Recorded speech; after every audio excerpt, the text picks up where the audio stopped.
tastes like orange juice that has been left in the fridge too long. Yes, I agree.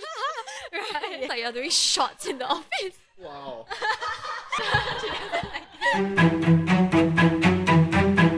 Hello everyone, and welcome to the Impulso podcast by Momentum Works. So I think it's very obvious what today's topic is going to be about. Not sponsored, not product placement, but before we begin, don't forget to like and subscribe to our channel if you guys enjoyed this video. And of course, stay tuned to the end of this video for a very interesting taste test. We're going to put these cups to good use. So today we're going to be talking about Luckin Coffee, and more specifically the product and products development of Luckin Coffee, right? So in 2024, Luckin Coffee launched 119 SKUs. That's one new drink almost every 3 days. That's mad. So for reference, I think Starbucks launches about 30 plus SKUs in terms of beverage SKUs. Yeah. So those are the ones that are more publicly known. I think for Luckin's 119, it probably also includes non-drinks as well. But the 30 plus for Starbucks is drinks. So beverage and ready to drink. But of course, that's just what's publicly announced. It doesn't take into consideration. I think certain countries have more specific launches. But it's interesting because Luckin launches 119 SKUs in a year. And some of these drinks are very weird. So this is a minty coconut latte. So coconut latte is their top selling drink. There's a mint version. This is orange Americano. Yeah, also one of their top sellers. Yes, they sell 100 million cups annually, but weird combination. We have never tried it. By the way, we're going to try later. Stay tuned to the end of the video. This is a special Singapore exclusive drink that we'll talk a little bit more about later. And then, of course, this grape fizzy Americano, which sounds even weirder than orange Americano because this is Carbonated. fizzy. How does Luckin create all these drinks? Because I don't think it's just random, right? Because these drinks are interesting, they're funky, but they also sell well.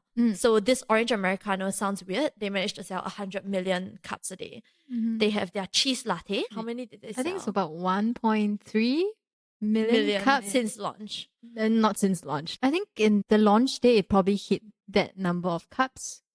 We can find out more in our report, actually. We have a lot of information about that. Oh, yes, we talk more about this in our report.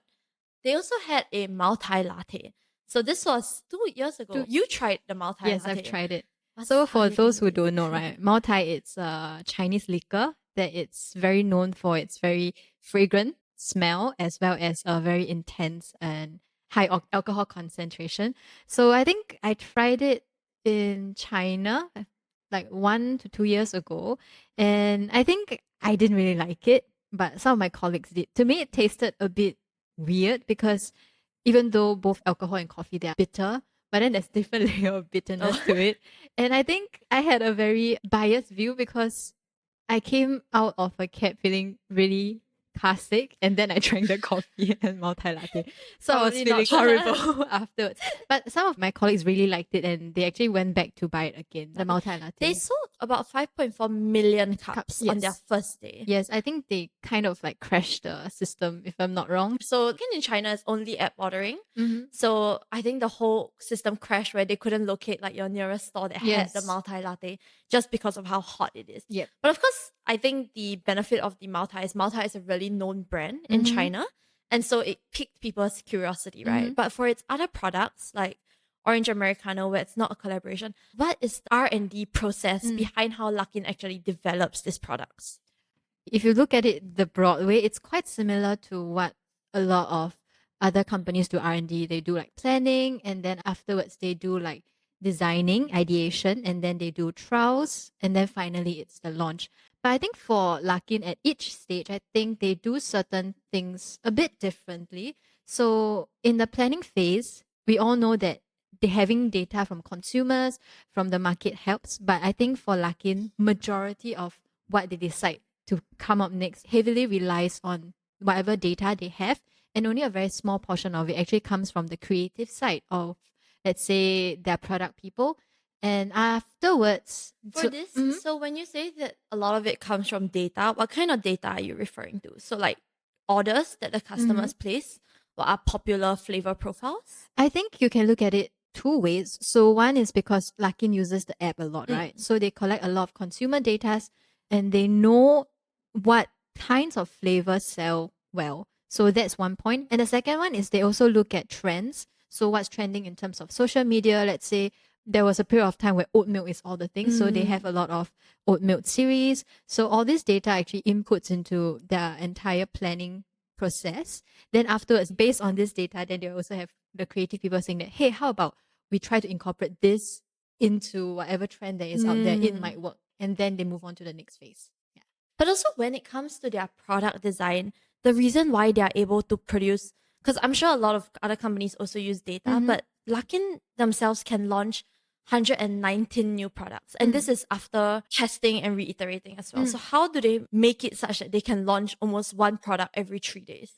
I think for them, they have multiple teams working on the same product idea. So I think this is a term that many Chinese companies call it horse racing. So you have a lot of teams working on the same goal, same target.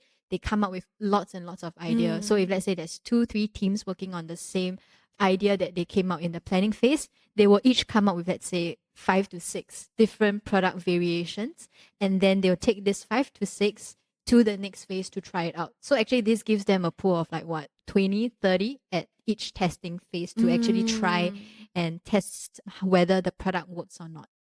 So they have a very big base to kind of start with the testing. Horse racing is very common. A lot of e-commerce players, e-commerce brands also do. And of course, after that, I think they roll it out to do some taste tests in selected cities before rolling it out to the full market. Yeah, they have a taste test first. They select a couple of products that did well during the taste test. Then they put it into the city test. And then that's when they'll finally figure out which product do I really want to launch. So whatever that doesn't do well, they'll shelve everything. And then based on the test, they will decide, okay, so when I want to launch it and then how I'm going to launch it. But then there's one thing interesting when they do all this testing is that for all their products, let's say you have your Americano here, right? They actually quantify every aspect of the product when it comes to their testing phase. So for example, sweetness is one thing that they will say, 1 to 10. Maybe 1 being least sweet, 10 being the most sweet. This one sits about 5.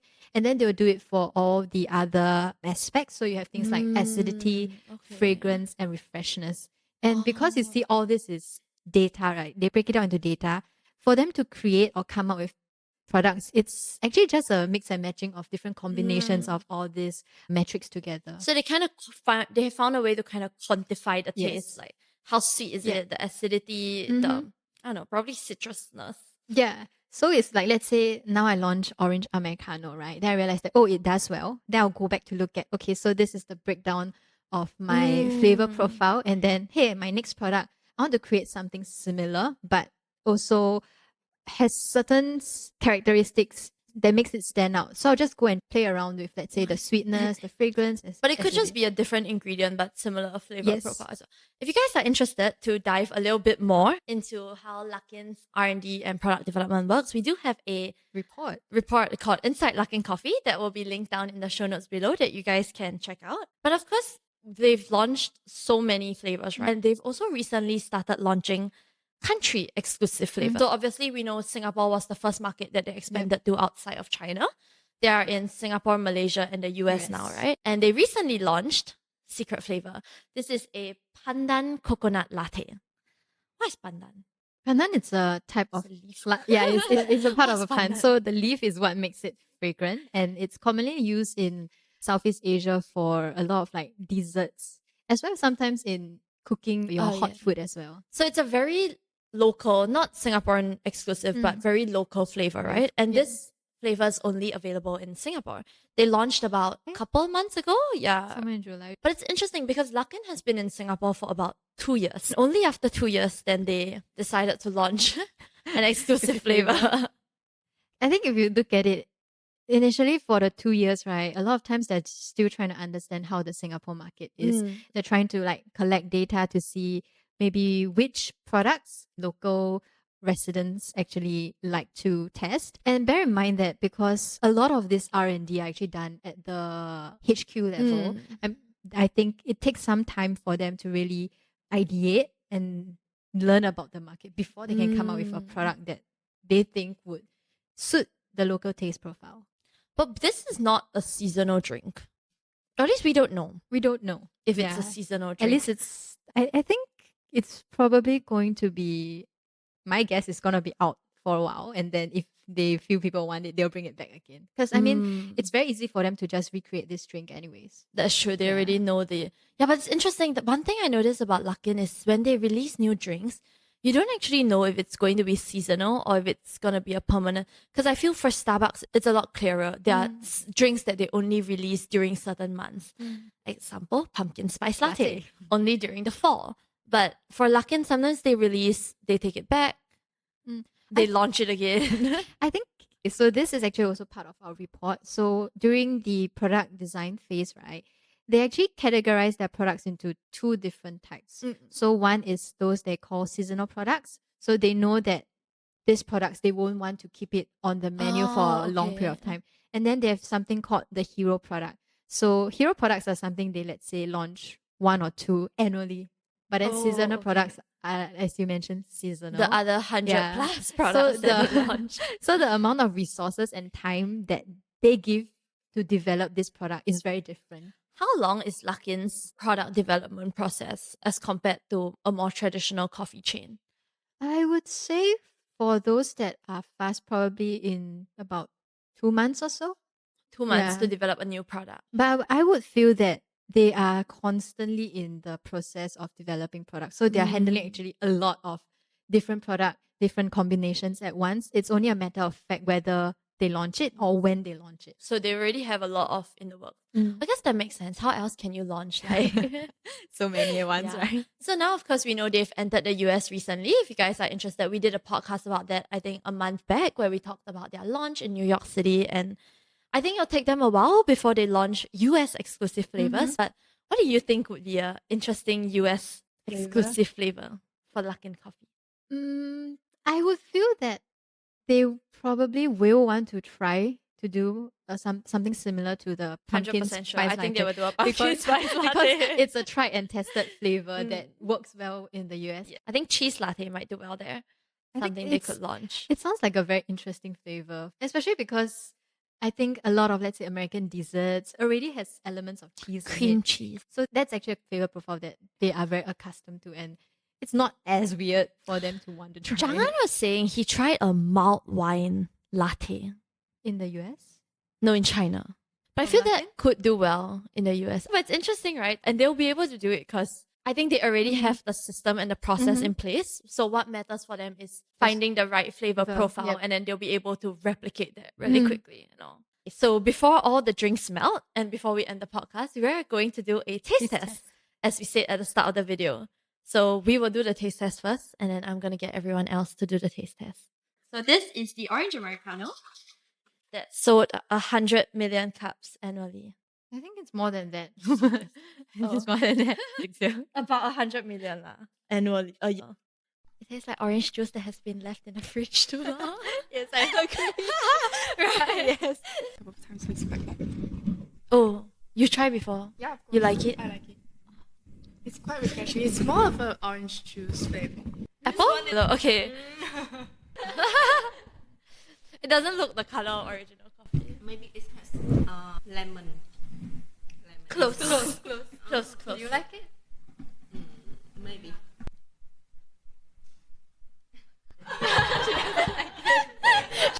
It looks like you're doing shots in the office. Wow. Elodie likes this. Wait, Oh, really? they sell 100 million cups a year. This is one of the best-selling ones in China. Is this only useful when you are very tired and get this to working yourself? Oh. I feel it'll be weird because it's It's not as sweet. Because that one is quite sweet as orange juice flavor. ASMR. I think so. For me, because I'm drinking coffee and then I have pulp. Yes, correct. Oh, you have like pop with coffee. Coffee flavor pop. I was gonna say the initial taste was quite nice because all I tasted was the grape. Then the coffee came in, and then I was like, oh, Didn't stir it properly. That's why the first flavor. it's great. Honestly, I feel it's not as good as the orange one. What do you think? I think because it's fizzy. I think these two are quite weird for me. I won't order it The myself. fruity flavor. Yes.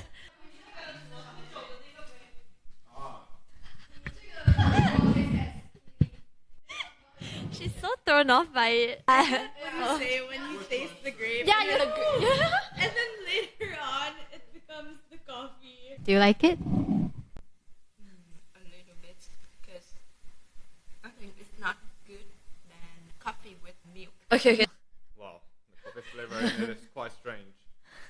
Which is better, this one or this one? Grape is This better. one. Oh, really? Grape is better? I think because grape, the initial grape flavor is a lot stronger. Yeah, it's sweeter. Okay, we move to a milk flavor. Okay, I don't tell you this. I let you guess why I it pretty is. much already saw it. Yeah, go ahead. Never mind. I hide this. I never tried this My actually. favorite coconut. Oh, yeah. I think so. It doesn't. No. You can't taste the mint. Yeah. It's not that strong. Right. Oh, I don't know why. I thought it would be like you know my mint candy.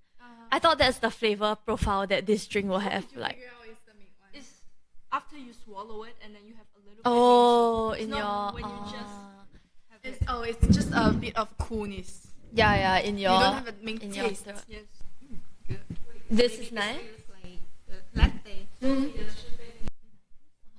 Sophia is very pleased from the coconut. No, the coconut one. So they like the. coffee. What flavor is this? This is not. Hey, is this coconut? It's like mint. Yeah. mint. Oh, Okay. so you can taste it. I Yeah. couldn't taste it. Okay, last one. What's the last one? Yeah, last one. Try. I know it. I know she drink before. Yeah, but I think this one tastes better than the one I ordered before. I don't know why. Oh, really?